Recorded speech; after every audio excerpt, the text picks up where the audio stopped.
What is better, all-wheel drive or rear-wheel drive? Well, that depends on several things. Welcome to Lou Cartoons. I'm Looney Lou, and today we are going to tune a little bit. But we're going to tune with a couple of very specific cars. The Mustang and the all-wheel drive Ford Fiesta. If you're in real life, obviously, cost is going to be a thing.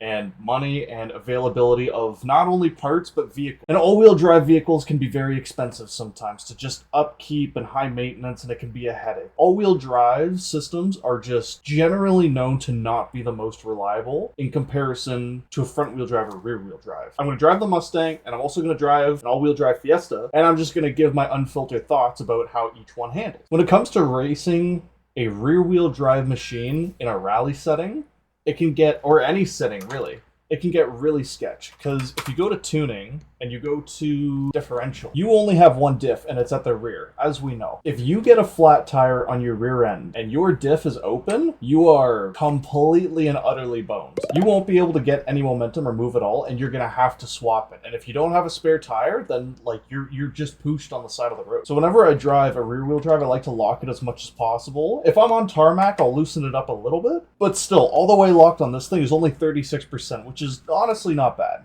I don't care so much about these two right now. Now, we're doing H pattern in this for a very simple reason. If you play Dirt Rally to any extent, you probably know that H pattern, I think, is the only transmission style that you can't actually stall in. So that means like when you downshift, you actually have a whole lot more control with the rear. If you watch my previous videos and you've been watching the telemetry closely, you'll have noticed that sometimes when you downshift or you get close to the stall point, the clutch will automatically kick in for you, which I personally find sometimes really annoying. I wish you could turn that off, but you can't. C'est la vie, whatever. I want maximum control with this. I want to feel what the vehicles are telling. So when it comes to rear-wheel drives and getting off the line, it can be incredibly tricky. Because if you do a burnout, like in the gravel, like naturally if you keep the wheels straight, yeah, like your car's going to drift from side to side because your back end is just sliding around. Accelerating can be tricky, and counter steer is something you're probably going to have to exercise a whole lot. Now, with rear-wheel drive cars, shift locking is particularly important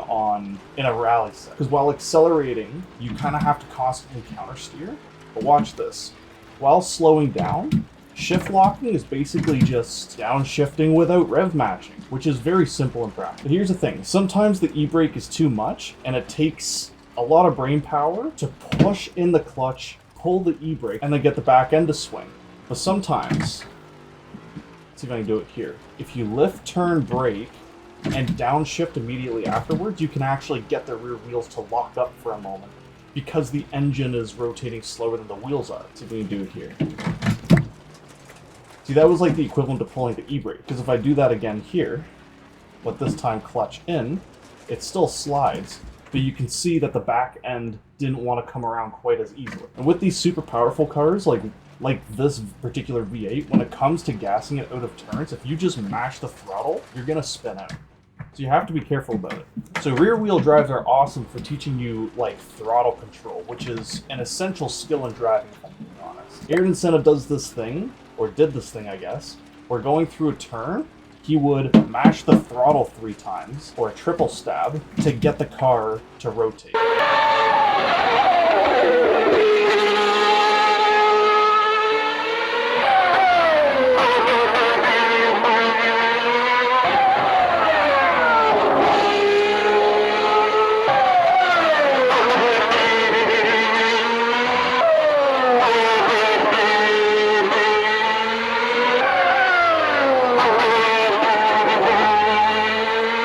There's speculation that it was because he wanted to keep his turbo spooled up, but one of the most famous clips of him doing that, he's in an F1 car that doesn't actually have turbo.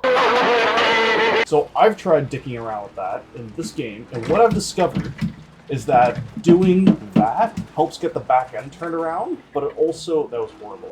Because it starts to kick the back end out, and then you let off again for a second, it allows you to regain control for a second, and then gradually, slickly bring it around. And yes, you're going to interact with people who say, oh, you just got to feed the throttle, which is totally true. You should absolutely get used to doing that coming out of it. But mid-corner, or even just before apex, the lower the gear you do that triple stab thing into, the better, because you have more torque available, and because your revs are higher, it's going to have more reaction when you mash it, and it's also going to pull have more reaction when you let off. Because if you're in a gear higher and your revs are lower, and you try doing that, it's going to have basically no effect. But the lower the gear, the higher the revs, the more control you have with that triple stab. Revs up. Revs are your friend.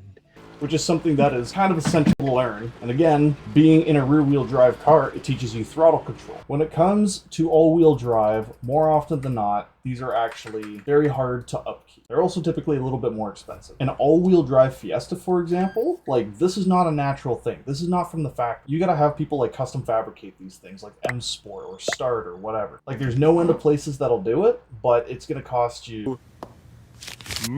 Oh yeah! So if you go into tuning, you have 2 differentials and sometimes even 3. This particular Fiesta, it's only got a front and rear diff, and it has an active center differential. And what an active center differential does, you have either a front wheel drive based drivetrain or a rear wheel drive based drivetrain. You can see the engine icon up there. And usually, the engine crankshaft is aligned with the longitudinal or front-to-back axis of the car, or from side to side so it's parallel with the axles. Typically, if a crankshaft or the engine is oriented along the longitudinal axis of the car, like most rear-wheel drive and muscle cars, it is a rear-wheel-based drive system. So if there was a problem with the center diff or the active center diff, depending on your setup, and it goes to crap, you completely lose the front axle and you only have access to the rear. And then the inverse is also true. This Ford Fiesta, for example, I believe it's a front wheel drive based all-wheel drive system. It sounds confusing, I know, but basically what that means is, again, the opposite of what I just explained. So if the center differential poops the bed, you don't have access to your rear wheels anymore. It turns into a front wheel drive car.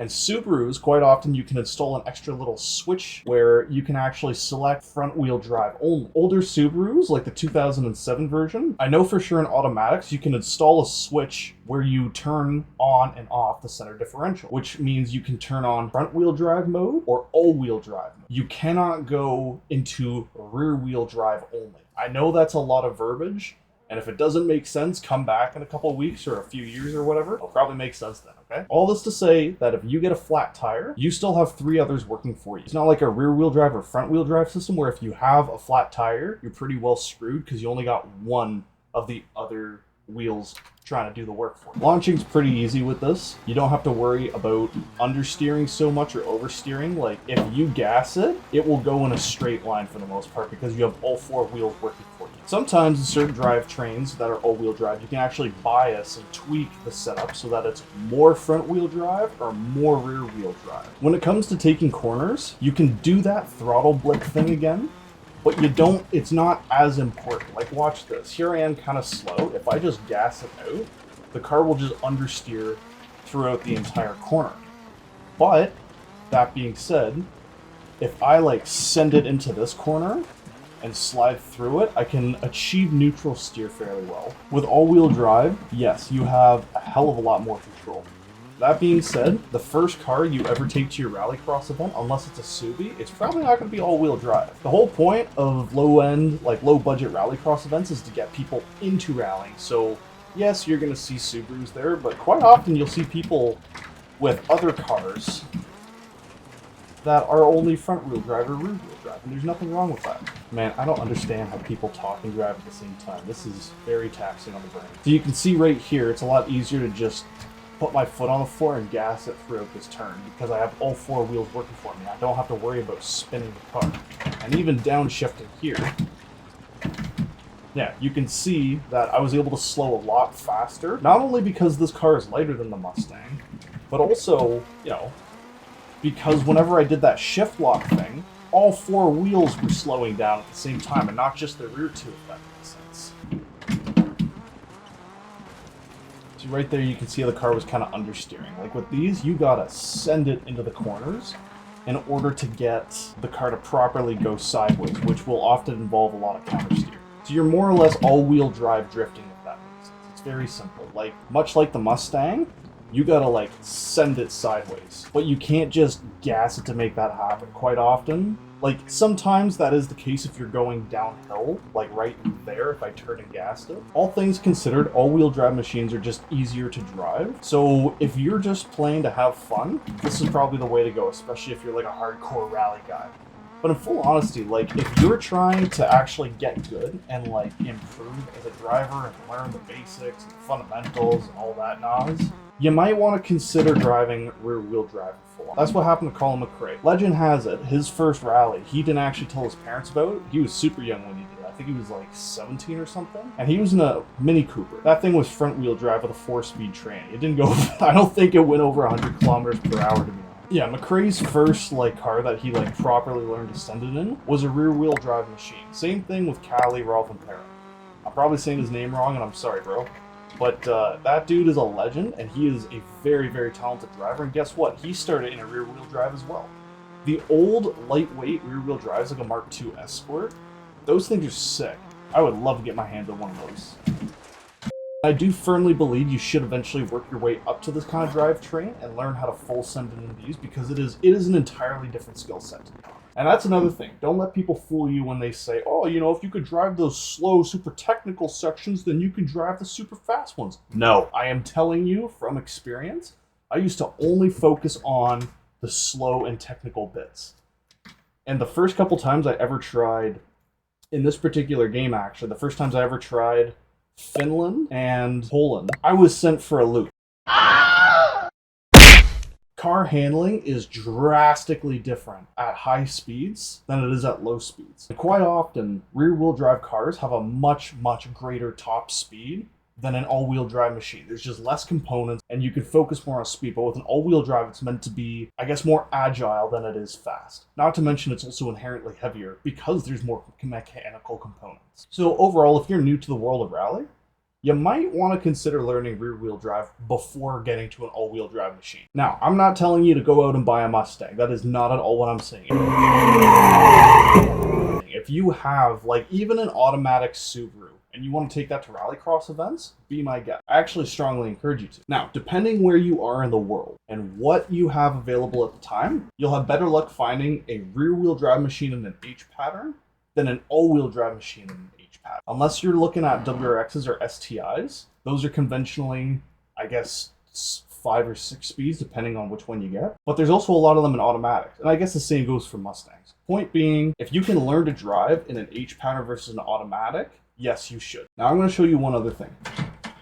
So here I'm converting my little transmission, I guess, from an H pattern to a sequential. In addition, my steering wheel is only 540 degrees from lockout to lockout. And that more or less means I can go 3/4 the way in one direction from center, and then the other way I can also go 3/4 the way from center. That's approximately 540. If you are totally new at driving and you have no idea what's going on, your actual daily driver probably has like 900 or 1,000 degrees of rotation, which is like 2 full turns plus side to side. You don't need that much. If you're trying to learn car handling, you should absolutely have it in an automatic transmission, just so you can actually learn how to drive, if that makes sense. So in dirt rally, I'm going to deliberately try to stall it when it's in manual sequential and watch what happens. The clutch automatically stays engaged, but once I gas it, it'll automatically go for you. So it's sort of like in a hybrid automatic. In real life, that's not the case at all. I do have clutch override turned on, so I can still apply it, but that's not something that naturally happens in-game, if that makes sense. There's 2 ways you can go about it. You can learn how to handle the car first, or you can learn proper driving technique first. And if you're starting out, it's sort of like a trial by fire, pretty hard to do. And if you're learning how to drive an H pattern machine that's a rear wheel drive when you're first starting out your rally journey, mad respect, because quite often this can happen. And that's okay. You're not going to be the only one that crashes. Everyone screws up when they first start learning to drive, especially in a simulator. Like, you're going to crash if you take this seriously and if you're actually sending it hard, decently hard like you should. Anyways, that's enough rambling for me. If this was helpful, don't forget to like and subscribe. You guys are awesome. I love you very much. Stay tuned, my goons. We'll see you soon. Peace.